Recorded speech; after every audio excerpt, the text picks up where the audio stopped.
Bom dia. Vou falar em português porque o inglês eu vou ter que me aposentar para ter tempo de poder falar. Eu até escrevo, mas não falo.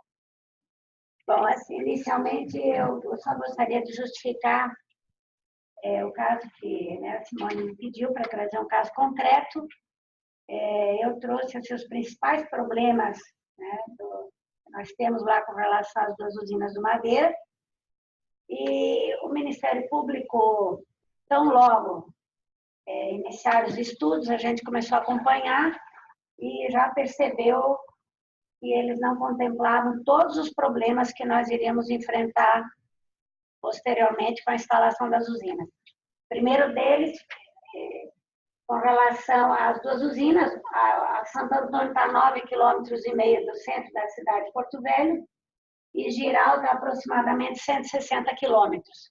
Então, todos os equipamentos de hospital, escolas, né, que essas duas usinas poderiam impactar com a vinda de muitas pessoas, como de fato vieram, seria todas na cidade de Porto Velho, onde ela já não tinha uma estrutura suficiente para a própria população. Então, logo foram licitadas as duas usinas, rapidamente nós tivemos um aumento populacional de uns 100 mil habitantes, no primeiro momento, né, já do anúncio da vinda, né, das duas usinas, da instalação das duas usinas.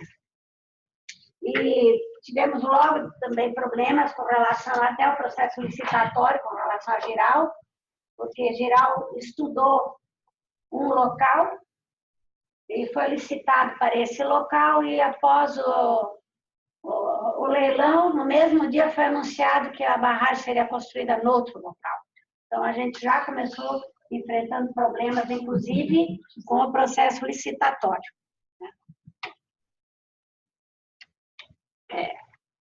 A barragem de Santo Antônio, hoje, ela está em operação com 60 turbinas, licenciadas 54, as 6 turbinas a mais, apesar de nós estarmos discutindo na justiça, porque não foi feito estudo complementar, mas eles têm uma licença precária do órgão licenciador, que é o IBAMA, então, infelizmente, ela está em operação. Aqui dá para perceber bem a cidade de Porto Velho e a distância da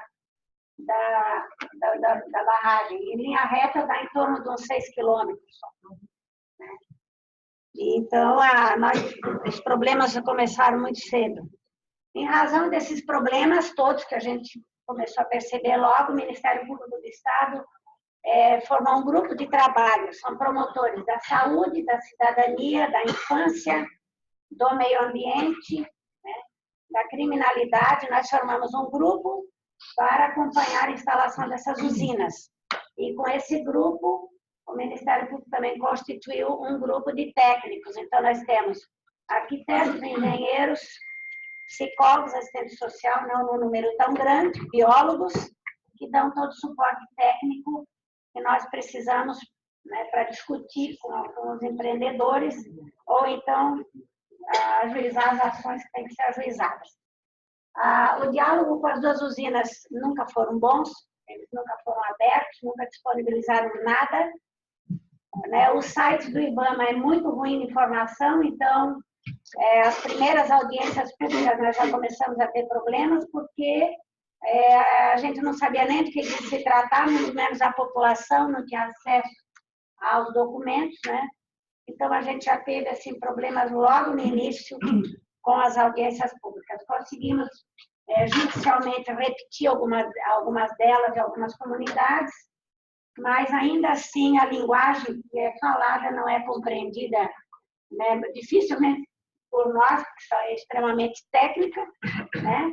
Normalmente, o órgão licenciador que deveria fazer a audiência pública, ele não faz, ele abre a audiência e passa a palavra para o empreendedor, e o empreendedor diz o que quer dizer, e quanto mais difícil a compreensão, melhor para ele, porque também não vai gerar muita polêmica. Né?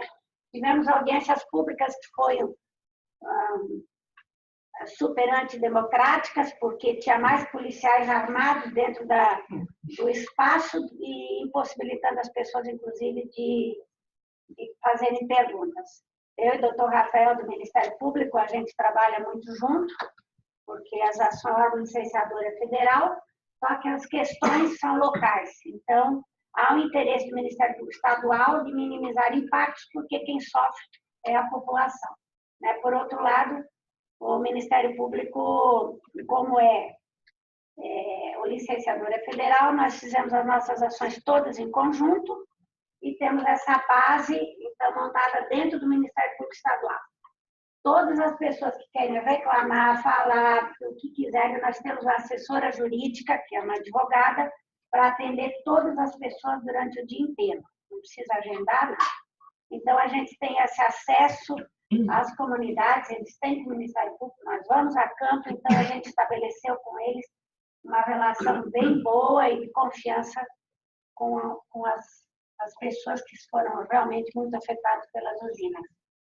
Nós tivemos 6 reassentamentos e ainda atingido o Jonadat, que já era um assentamento do INCRA, já um péssimo assentamento, que só piorou a situação. E mais, então, o Riacho Azul, São Domingos, Novo Engenho, né? Vila Nova Teutônio, Morrinho e Santa Rita. Eu estou focando mais em Santo Antônio, porque está mais próximo à cidade e os impactos foram maiores, porque atingiram muito ribeirinhos e pescadores. Não que, em geral, não tenha acontecido a mesma coisa, mas em termos de número de pessoas afetadas, Santo Antônio foi maior. Todos esses assentamentos, não houve uma discussão com eles, com os atingidos. Quem definiu o local foi o empreendedor. Nenhum é licenciado. Foi prometido, inclusive acordado, né, por escritura pública, a entrega de 50 hectares a cada família, foram entregues 10 hectares.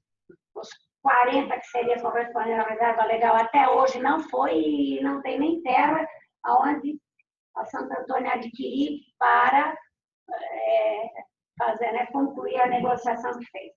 Todos esses reassentamentos também têm problema do lençol freático, que está super encharcado, é uma área muito arenosa, quer dizer, hoje lá a agricultura não deu resultados. Programas que a Santo Antônio prometeu, inclusive com pesca, né, em criadouro, até hoje não funcionou. Ela não ouve a experiência, os saberes das pessoas. Ela está mais de 2 anos tentando uma técnica que não dá certo, já gastou milhões e ela não ouve os pescadores, que cada vez eles contam o quanto que eles enchem os tanques não seguram a água, quer dizer, não há a comunicação entre o empreendedor e os interessados também é muito ruim. Em cada assentamento, eles cooptaram algumas pessoas, então é o cartão de visita deles, então que deu certo, né, a propaganda deles.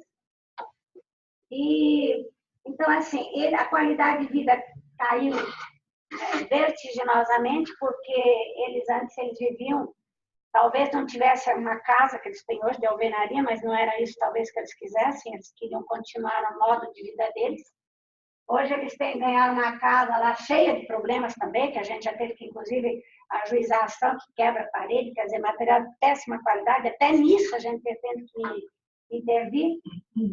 E eles ainda tinham luz para todos, que era R$12, e hoje eles têm que pagar uma conta de luz, que é a conta mínima que tem lá de R$110. R$110 para quem não tem, equivale mais ou menos a $30, né? Para quem não tem hoje uma renda, né? No Santa Rita, um mês atrás, a companhia de energia foi lá e cortou a energia de todas as residências, que são 181 residências mais da escola. Nós tínhamos que entrar com uma cautelar para que a companhia de energia e o empreendedor pagasse aquelas contas e a gente discutir como é que vai retornar para a energia para todos. Nós temos 3 unidades de conservação que foram comprometidas com o reservatório e mais uma que foi criada como compensação ambiental, que também já está comprometida com o reservatório, que é a Parque Nacional do Mapinguari, que, por absurdo que pareça, foi criado no estado do Amazonas e não no estado de Rondônia, que lá a área diretamente afetada pelo empreendimento. Bom, eu vou, pelo meu tempo, eu vou passar geral, porque eu fiz pensando nos pesquisadores aqui, e que vão, né, visitam o nosso estado e esses assentamentos, eu trouxe os principais problemas que são recorrentes lá, até para contribuir com a pesquisa de vocês. Então, eu falo um pouco, né, das audiências públicas, que faltou clareza, né, com relação à informação dos impactos, os locais destinados aos reassentamentos foram impostos, né, o descumprimento dos acordos, inclusive realizados por escritura pública, também foram, né, o desaparecimento dos costumes, porque eles foram realocados para áreas que não têm nenhuma identidade com as pessoas, né, a manutenção da comunidade de forma tradicional também, porque eles não preservaram aquelas comunidades para um determinado assentamento, então teve comunidades que ficaram diluídas entre os assentamentos, quer dizer, eles perderam até a identidade da vizinhança, às vezes até de parentesco. Aumento da criminalidade e de ato infracional cometido por adolescentes, por quê? Porque vieram para lá mais de 100 mil pessoas, no primeiro momento eram 20 mil empregos gerados em cada uma delas, então sobrou muita gente desempregada, teve um inchaço na periferia de uma massa de desempregados, então aumentou muito a criminalidade em Porto Velho, e o custo da energia de Rondônia é a mais cara do Brasil. E nós temos constantes apagões, quer dizer. Então, assim, é a população afetada que tem a luz cortada porque não consegue pagar a conta, e o povo que sofre as consequências dos impactos dessas usinas. Nós temos constantemente apagões, assim, de o dia inteiro você não tem energia, e tivemos também a gravidade da redução do pescado, que isso nós estamos estudando, e também tivemos a vinda, quer dizer, já estava lá, mas de um mosquito que hoje é insuportável a convivência com o mosquito Manzônia. E para finalizar, nós não temos nenhum relato no Ministério Público de impactos positivos sociais, que eu me foquei no social, porque pelo trabalho que eu vi que os pesquisadores de vocês aqui estão fazendo. Eu coloquei como proposta, inclusive para um estudo muito, muito superficial, porque eu acho que nós temos que mudar um modelo no Brasil, né, de discussão de instalação desses mega empreendimentos, mas eu trouxe a discussão algumas coisas que eu acho que são urgentes, né, que é o inventário do potencial hidroelétrico do país. Ele tem que, obrigatoriamente, mesmo aquelas que foram licenciadas antes de 2008, elas têm que constar de um estudo prévio para o fim de avaliar as condições mínimas sociais e ambientais referente a cada empreendimento a ser instalado e verificar o custo e o benefício, né? Porque nós temos alternativas locacionais que você não precisa impactar tanto como foi Belo Monte, 2 usinas de madeira com a possibilidade de mais 2 binacionais que vão impactar gravemente o estado de Rondônia, o Acre e a Bolívia, ao menos. Os programas socioambientais não podem mais ser monitorados pelo empreendedor. Isso é um absurdo, porque o que chega em Brasília, nós temos exemplos claros de adulteração, inclusive de informações com relação à pesca. Então, ou o órgão licenciador, ele faz ou ele delega, ou cria um fundo, mas e custeado pelo empreendedor, lógico. As compensações ambientais, não pode só de criação de uma unidade de conservação, tem que ser de custeio, porque não adianta você entregar mais uma unidade de conservação para o Estado ou a União, bancar a sua preservação, a sua proteção, porque ela não tem condição nem de fazer o que ela mesma criou. E também maior transparência com relação aos programas de remanejamento, pouco discutidos com as comunidades, né? E outra coisa também, comprometer-se com metas de emissão geradas indiretamente pelo empreendedor, que ele aumenta significativamente as emissões naquela biodiversidade. Então, eu agradeço muito, estou à disposição. Qualquer pergunta em inglês, a Marlis vai me traduzir.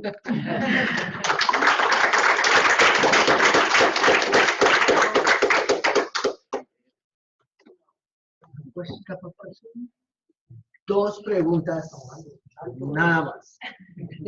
Sí, por favor. Muito obrigada pela palestra. Foi informação. Eu tenho uma pergunta que você tem conhecimento de outros impactos de cidade mais longe de Porto Velho. Ou seja, qual é a extensão desses impactos além da cidade que está lá? Olha, nós tivemos uma situação que eu acho que mascarou muito impactos à distância. E foi uma cheia histórica de 2014, e que eu acho que ela beneficiou o empreendedor, porque sempre fica aquela dúvida, o que foi de impacto em razão da cheia, o que é que efetivamente iria acontecer. Mas nós já temos decisões judiciais comprovadas por perícia aqui em São Carlos, Nazaré, que dá uma distância de barco de umas 13 horas, tem impacto sim das usinas, principalmente o peixe, né? Mas fora o peixe, o assoreamento do rio, né? Inclusive, Nazaré, São Carlos, Calama, que são bem distantes, as pessoas estão tendo muita dificuldade com relação principalmente ao peixe, que todos lá sobreviviam do peixe. Mas também a gente acompanha estudos com relação ao assoreamento do próprio Rio Madeira. É um rio muito novo, então era possível que, além do fenômeno natural terras caídas, que a gente fosse ter impactos, porque inclusive a calha do rio, né, a mudança da velocidade da água alterou, porque é uma usina a fio d'água, mas ela retém sedimentos. E o Rio Madeira é um rio, né, que tem a maior quantidade de sedimentos que ele transporta, ao menos que se tem conhecimento do Rio Madeira. Inclusive, os estudos com relação a sedimentos, tem muitos pesquisadores que dizem que foram insuficientes, né, e que problemas vão aparecer e aí fica difícil reparar. Que distância entre a perícia e peixe? São perícias judiciais feitas. Como? Quanto longe? Do local? Sim. De barco, que só vai de barco, deve dar, assim, no mínimo, umas 6, 7 horas, até umas 12, 13 horas, essas áreas estudadas. Sí, sobre este puntito, si tienen ya información, porque esto tiene que ver con el caudal ecológico, ¿no? Cómo antes los peces arriba, entonces las usinas se proponen unos caudales económicos, entonces ya tienen ustedes información acerca y efectivamente los peces cobran pasada para renovarla. A escada de peixe, não, eu já entendi. A escada de peixe de Giral está embargada pelo órgão licenciador, porque ela nunca funcionou, e eles fazem a forma artesanal de transportar os peixes e remover acima da barragem. É uma coisa absurda. Tivemos toneladas de peixe que já morreram, eles respondem criminalmente, inclusive temos de ajustamento de conduta feito com os ministérios públicos, como, né, a reparação do dano irreparável, né? E a Santo Antônio, ela tem uma escada de peixe que eu sempre digo que o peixinho, para subir, tinha que ter um tubo de oxigênio nas costas. Porque é uma escada tão absurda, eles fazem monitoramento de quanto sobe. Sobe muito, uma quantidade muito pequena, principalmente da espécie dourada, que é aquela que é mais prejudicada, porque ela, né, ela sobe em cima e depois ela descia. Então, não foram feitas reclusas, que as reclusas que permitia o ingresso dos peixes, eles não fizeram. E aí na barragem, assim, são toneladas de peixe, aí nós temos um problema com os pescadores que vão pescar lá na área proibida, já teve pescador que morreu lá. Então, assim, é um problema muito sério. O IBAMA está cobrando muito uma solução das duas usinas, porque realmente nenhuma delas tem uma eficiência de transporte do lixo. Obrigado.